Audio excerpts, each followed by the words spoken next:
रामलीला मैदान से जनाने कपड़े पहनकर भागने वाले दुनिया के हिजड़े तेरे नाम पर शर्मिंदा हैं। मुझे याद आता है कि जब मैं 8वीं 9वीं में पढ़ा करता था आजम भाई, वो दिन वो था कि जब नमाजों में दुआएं होती थी आजम खान साहब के लिए। बहुत छोटा सा था, मस्जिदों में रहता था, तो अड़ोस पड़ोस से वो नाम कानों में घुलता रहा। बड़ा हुआ तो आजम खान साहब को चैनलों पे देखा, अखबारों में देखा, एक आध दो मुलाकात हुई, बहुत कम। चूंकि मुशायरों में बहुत कम बैठते हैं इसलिए मुलाकात भी कम हो पाती है। कि मोहब्बत और चाहत का मोहल्ला लेके चलता है ये पागल, अपने लब पर नाम अल्लाह लेके चलता है ये पागल, अपने लब पर नाम अल्लाह लेके चलता है। महज इस बात पर कुर्बान हूँ तुझ पे ऐ आजम खां।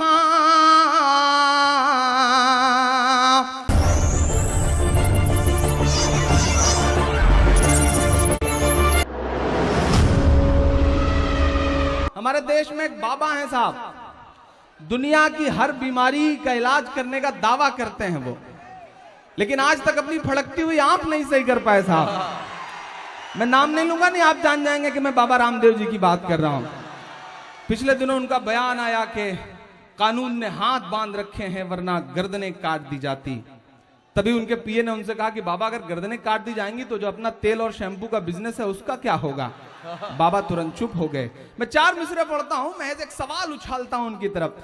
मुनव्वर सलीम साहब जैसी बड़ी शख्सियत की इसलिए चुप नहीं हुए थे, उनके बयान के बाद हमारा बयान जारी हुआ था।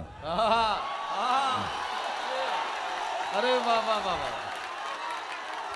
और हमने ये कहा था कि रामलीला मैदान से जनाने कपड़े पहनकर भागने वाले दुनिया के हिजड़े तेरे नाम पर शर्मिंदा हैं। जो आजम भाई ने कहा है उसे अक्षरशः शब्द शब्द पिरोता हूं अपने 4 मिसरों में। जी बिल्कुल।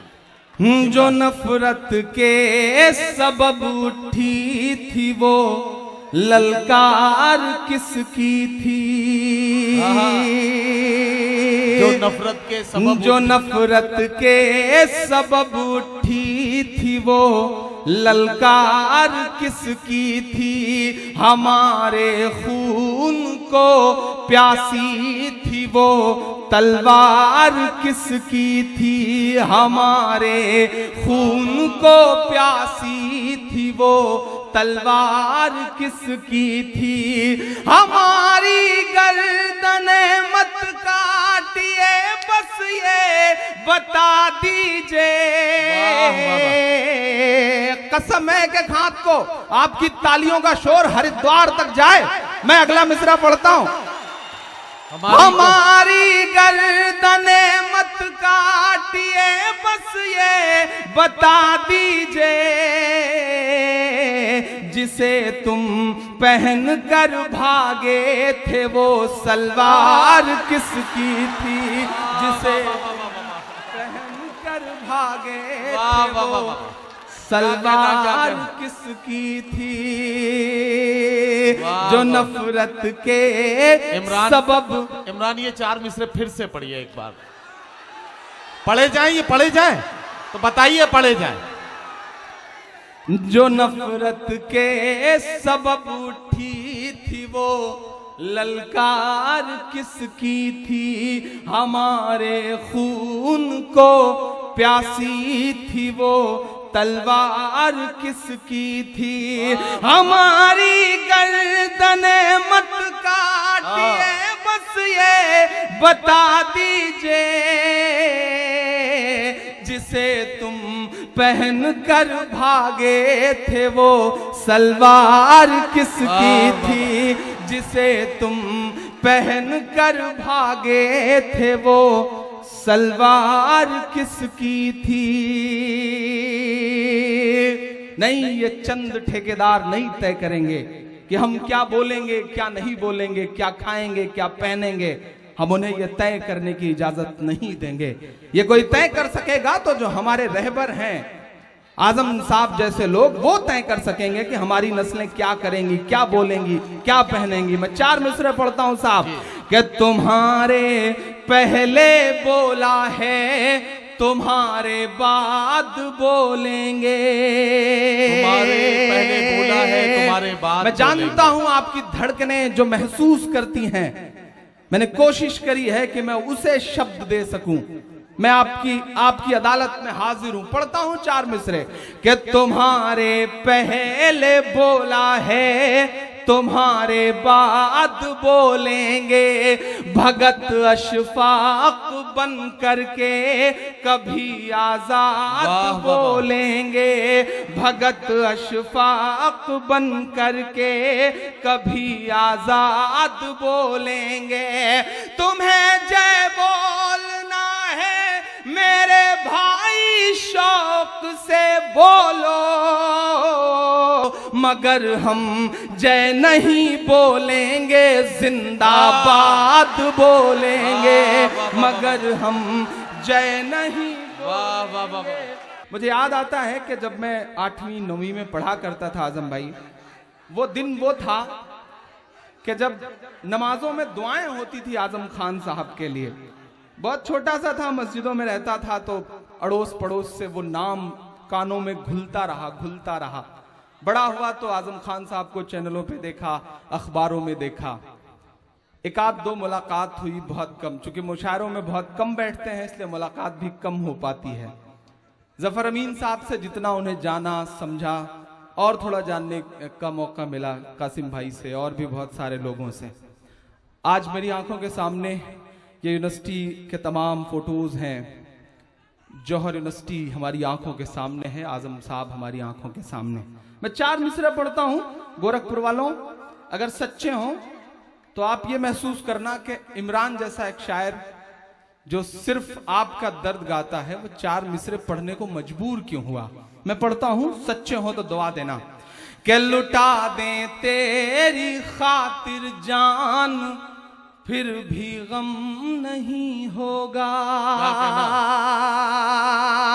एक शख्स का किरदार, उसका पूरा वजूद मेरे 4 मिसरे। कि लुटा दें तेरी खातिर जान, फिर भी गम नहीं होगा। तेरे जैसा कोई अब जख्म का मरहम नहीं होगा। तेरे जैसा कोई अब जख्म का मरहम नहीं होगा।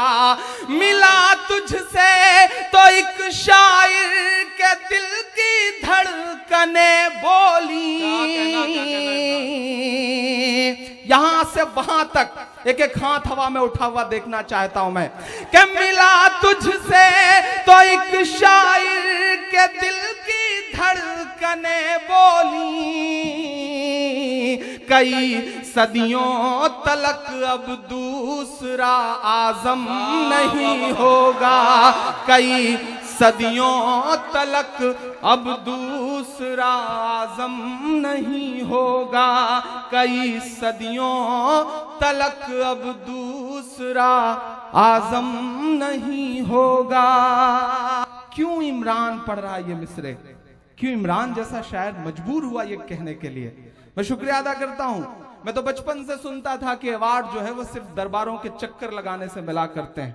पहली बार जब मुझे फोन आया कि आपको यश भारती अवार्ड दिया जा रहा है, तो मेरी आंखों में नमी थी और मैंने ये महसूस किया शिद्दत से कि अवाम का दर्द गाने पर भी हुकूमतें अवार्ड देती हैं। शुक्रिया हुकूमत का, मुख्यमंत्री जी का, आजम भाई का, जिन्होंने अवाम का दर्द गाने वाले एक शख्स को अवार्ड देने का फैसला किया। तो ये अवार्ड तो मेरे चाहने वालों का है। मैं आप सब पे न्यौछावर करता हूं इस अवार्ड को। और 4 मिसरे पढ़ता हूं कि मोहब्बत और चाहत का मोहल्ला लेके चलता है। क्यों इमरान पढ़ रहा है ये मिसरे? कुछ तो बात होगी साहब। सियासत को एक किनारे रख दीजिए और इमरान के मिसरे सुनिए। के मोहब्बत और चाहत का मोहल्ला लेके चलता है ये पागल, अपने लब पर नाम अल्लाह लेके चलता है ये पागल, अपने लब पर नाम अल्लाह लेके चलता है। महज इस बात पर कुर्बान हूँ तुझ पे है आजम खां। एक बहुत पर्दे की बात को आम करता हूं और सच लगे तो दुआएं देना। महज इस बात पर कुर्बान हूं तुझ पर है आजम खां, तू अपने साथ गाड़ी में मुसल्ला लेके चलता है, तो अपने साथ गाड़ी में मुसल्ला लेके चलता है।